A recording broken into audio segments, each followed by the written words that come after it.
우리나라 전통 의상 한복. 요즘 중국이 자기네 전통 의상 중 하나라고 주장하면서 난리도 아니죠. 2000년대 들어선 한복을 가지고 시비를 거는 게 점점 심해지더니 베이징 동계올림픽 개막식부턴 아주 노골적으로 도발을 해오고 있어요. 작년엔 중국 연변 연길에 있는 한 쇼핑센터에서 전통 의상 패션쇼를 열었는데 한복을 중국의 전통 의상으로 소개를 했어요. 전문가들은 중국이 이런 비겁한 수를 써서 우리나라가 문화적으로 중국의 속국으로 보이게 하려는 그런 의도가 깔려있다고 주장을 하기도 해요. 이렇다 보니 우리나라와 중국 누리꾼들이 한복을 두고 서로 싸우는가 하면 중국의 무리수에 항의하듯 소녀시대 효연님이 한복을 입고 인스타에 우리나라 한복이 아름답다는 게시글을 올리기도 했죠. 또 BTS의 멤버 슈가님도 2년 전 대취타라는 뮤직비디오를 촬영할 때 입었던 골룡포 패션을 최근에 다시 올렸어요. 자, 여기서 한 가지 궁금증이 생기죠. 우리나라의 한복과 중국의 한복, 그러니까 한푸는 어떻게 다른 걸까요? 한복이 우리나라 전통 의상인 건 너무도 당연한 얘기지만 중국의 말도 안 되는 주장을 좀 잠잠하게 만들려면 어떤 차이가 있는지 알아둘 필요가 있다고 생각하거든요. 그래서 오늘의 마녀스푼 주제는요, 아름답고 세계로 뻗어나가고 있는 한복입니다.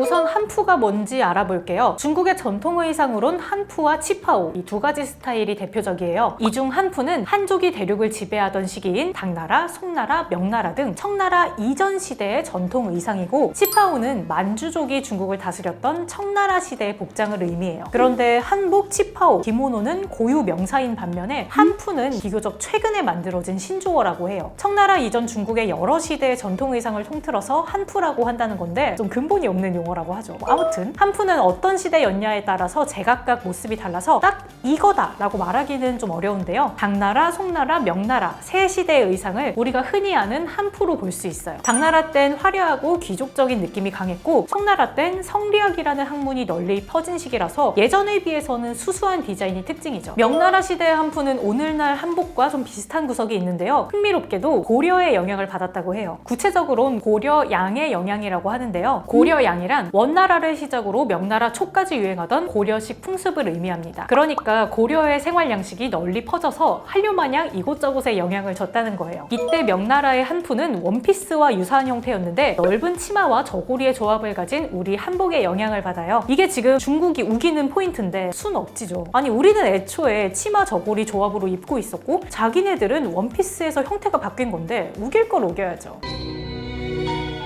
이번엔 한복에 대해서 알아볼게요. 사실 우리나라의 전통 의상이라 더 알아둘 게 있나 싶으시겠지만 의외로 한복의 역사가 더 생각보다 길어요. 얼마나 오래됐냐면 고구려 벽화에도 한복이 등장해요. 전문적으로는 고대 북방민족의 전통 의상인 호복에서 시작이 됐다고 하죠. 한복은 고대부터 지금까지 모습의 차이는 있지만 저고리, 바지, 치마 같은 기본 조합은 그대로 유지된 점이 특징이에요. 비슷한 시기 백제와 신라도 고구려와 비슷한 모양새였는데 장식 같은 디테일한 부분에서 차이가 있었죠. 또한 신라 시대엔 우리의 한복과 당나라 시대의 복식이 함께 있는 현상이 있었다고 하고요. 고려 시대에는 몽골의 침략으로 몽골 전통 복장에 영향을 받았다고 해요. 몽골 침략 전까지만 해도 앞섬을 여미는데 허리띠를 사용을 했고 옷고름이 있기는 했지만 옷 안에서 묶는 속고름 형태였는데 이후엔 몽골, 그러니까 원나라 스타일이 들어와서 넓은 옷고름 외에 여러 가지가 추가가 됐어요. 조선시대로 넘어와선 초기에는 우리가 사극에서 봤던 익숙한 형태로 바뀌었습니다. 물론 조선 초, 중기, 후기마다 옷소매나 치마, 저고리 등의 길이가 달라지기는 했지만 여전히 한복 기본의 개념은 유지가 됐죠. 20세기로 넘어와서는 양복 같은 의복이 널리 보급되면서 명절에만 있는 특별한 전통 의상이 됐는데요. 80년대 아시안게임과 서울 올림픽을 기점으로 한복을 입자는 캠페인이 많이 이루어져서 다시 재조명되기 시작했어요. 비슷한 시기 개량 한복이 등장하면서 일상 속 한복을 입는 분위기가 조금씩 만들어지기도 했고요. 한복이 세계적으로 널리 알려진 건 2000년대부터라고 할 수 있어요. 90년대까지만 해도 한복에 대한 인식이 부족해서인지 프랑스를 비롯한 서양에서 한국판 기모노라고 불렸어요. 아니, 일본이랑 옷도 관계없고 나라도 아무 관계없는데 무슨 한국판 기모노야. 다행히 고 이영희님, 고 앙드레김님, 이상봉님 등 세계적으로 유명한 디자이너분들이 한복의 세계화를 통해 널리 알린 덕분에 한국하면 한복이라는 공식이 자리 잡았어요. 비교적 최근에 이르러서는 BTS와 같이 세계적으로 영향력 있는 아티스트분들이 한복을 입고 콘서트나 뮤직비디오 등에 출연을 하면서 해외 10대와 20대 청년층에게도 한복의 멋을 알리고 있죠. 자, 그렇다면 2020 2022년 오늘날의 한복은 어떤 모습일까요? 그동안 전통을 유지하며 조금씩 변화해 왔다면 이제는 개량을 넘어서 아예 현대적인 해석이 들어간 의상으로 진화하려는 시도가 이어지고 있습니다. 쉽게 말해 전통 의상에 서양식 의복 체계를 믹스해서 더 편하게 입고 세탁하기도 편한 그런 의상으로 진화하려는 시도가 이어지고 있는 거예요. 일부 사람들은 아니 그러면 전통 의상이 아니지 않냐 라고 말씀을 하시는데요. 오히려 이런 변화 덕분에 일상에서도 한복을 입고 싶다는 분들이 부쩍 늘었고요. 특히 BTS, 블랙핑크 등 K-팝 아티스트 분들이 파격적인 한복 의상을 입고 등장하면서 해외에서도 난리가 났죠. 한편 단아한 느낌의 한복 대신 약간 섹시한 컨셉으로 디자인된 한복들도 점점 늘어나는 추세입니다. 드레스 혹은 이벤트 의상의 개념으로서 신선한 충격을 주고 있죠. 전문가들은 이런 형태의 한복을 현대 한복 혹은 신한복이라고 이야기해요. 저는 개인적으로 그 이날치의 범 내려온다에 등장했던 의상들이 너무 재밌고 참신하다고 생각해요. 일상 한복은 아니지만 이런 식으로도 해석할 수 있구나 싶었거든요. 한편으로 생각해보면 우리가 그만큼 한복에 관심과 애정을 가지고 일상에서 사용을 하기 때문에 한복이 계속해서 변주되는 게 아닐까 싶어요. 중국은 우리나라 고유의 한복에 집착하며 자기들 것이라고 계속해서 우기고 있어요. 우기는 이유는 대충 짐작은 가요. 분석행위다, 문화 대혁명이다 뭐다 해서 자기네들 손으로 자기들 역사를 태워왔으니까 남의 것, 특히 기록이 있는 역사와 전통을 가져가고 싶겠죠. 독일의 대문호 괴테는 이런 말을 남겼어요. 가장 민족적인 것이 세계적인 것이다. 우리는 이 말을 가장 한국적인 것이 세계적인 것이다 로 바꿔서 이야기하고 있어요. 그러니까 우리나라 고유의 전통을 발전시켜 나가면 세계인들도 인정하는 독창성과 다양성을 가질 수 있다는 의미예요. 오늘의 이야기는 여기까지입니다. 오늘의 이야기가 마음에 드셨다면 좋아요와 구독 부탁드리고요.